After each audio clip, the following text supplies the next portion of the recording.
dosa-dosa yang berhubungan sesama Bani Adam. Hati-hati, Pak. Karena itu susah, Pak, untuk kita bertaubat, susah untuk kita meminta maaf. Karena kalau dosa niku berhubungan dengan Bani Adam, niku napa? Nanti tidak cukup kula panjenengan bertaubat kepada Allah. Harus sampai minta pemaafan, harus sampai minta penghalalan dari orang yang kita zalimi atau kita berbuat dosa kepadanya.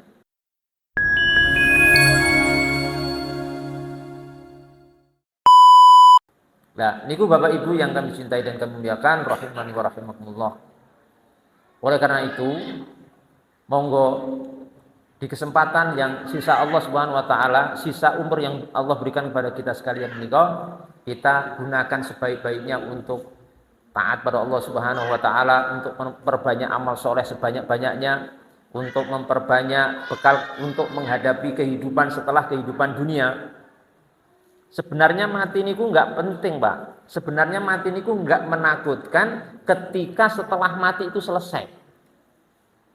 Sebenarnya kula panjenengan tidak akan pernah takut mati ketika mati itu setelahnya selesai.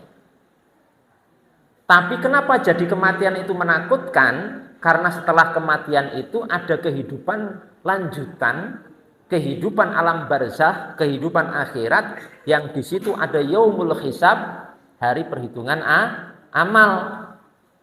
Enten al jannah, ada surga. Enten an-nar, neraka. Enten yaumul ba'ts, hari kebangkitan.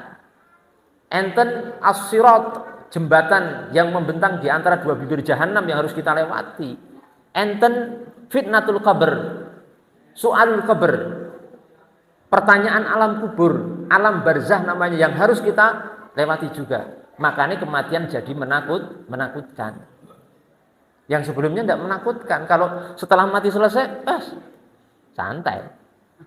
Tapi ternyata tidak begitu, Pak. Makanya menakutkan siapapun. Jangan menunggu waktu untuk bertaubat kepada Allah Subhanahu wa taala.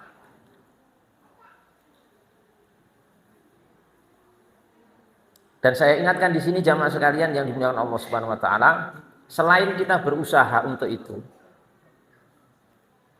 untuk taat pada Allah Subhanahu wa taala, untuk banyak beramal soleh, ingat ada sesuatu yang harus juga kita perhatikan, bahwasanya apa? Bahwa hindari untuk berbuat hal-hal yang berhubungan dengan sesama manusia. Dosa-dosa yang berhubungan sesama Bani Adam. Hati-hati, Pak. Karena itu susah, Pak, untuk kita bertaubat, susah untuk kita meminta maaf. Karena kalau dosa niku berhubungan dengan Bani Adam, niku napa? Nanti tidak cukup kula panjenengan bertaubat kepada Allah.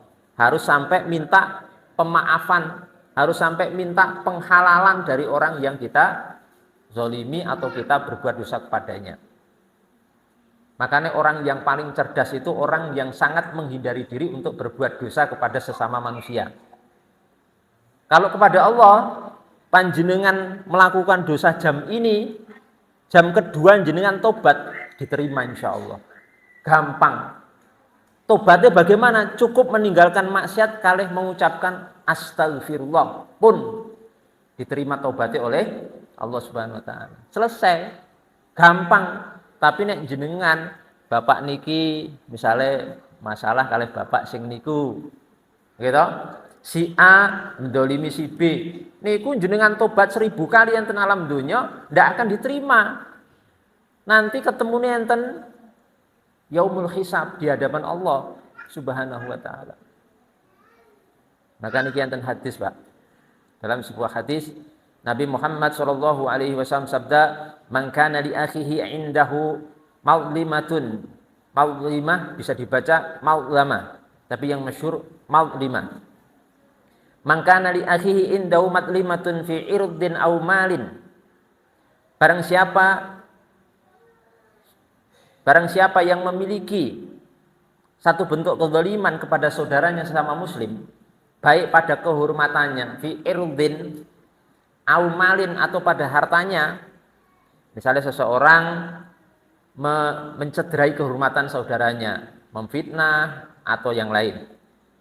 Atau harta, mengambil harta orang lain, menggunakan harta orang lain gitu, tanpa izin dan lain sebagainya.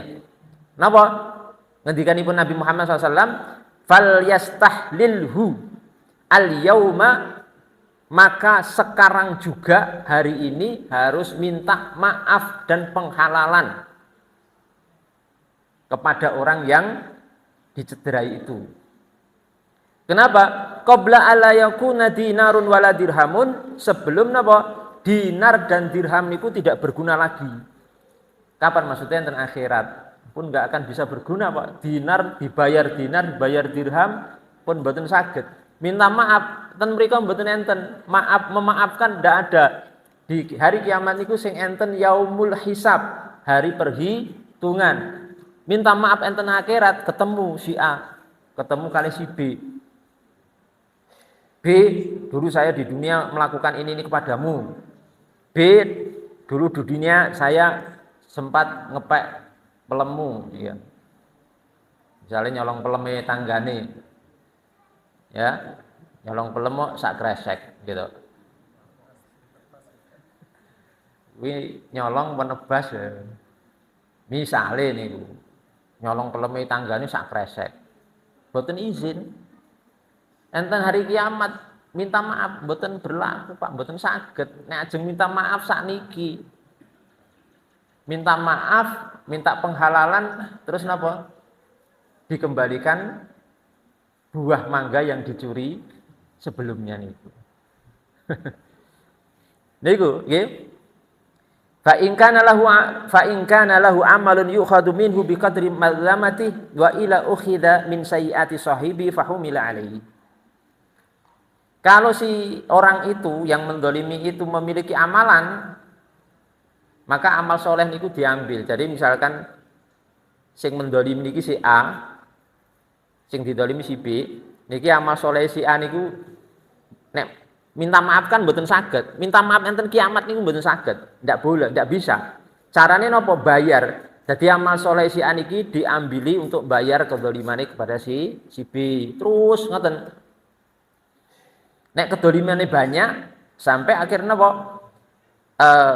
Kalau sudah habis, wah ternyata amal soleh sampai habis, tidak cukup untuk bayar. Bagaimana?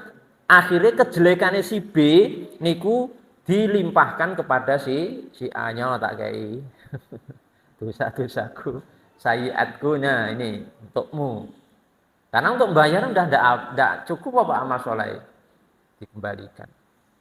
La haula wala quwwata illa billah. Maka niku harus hati-hati Bapak Ibu sekalian.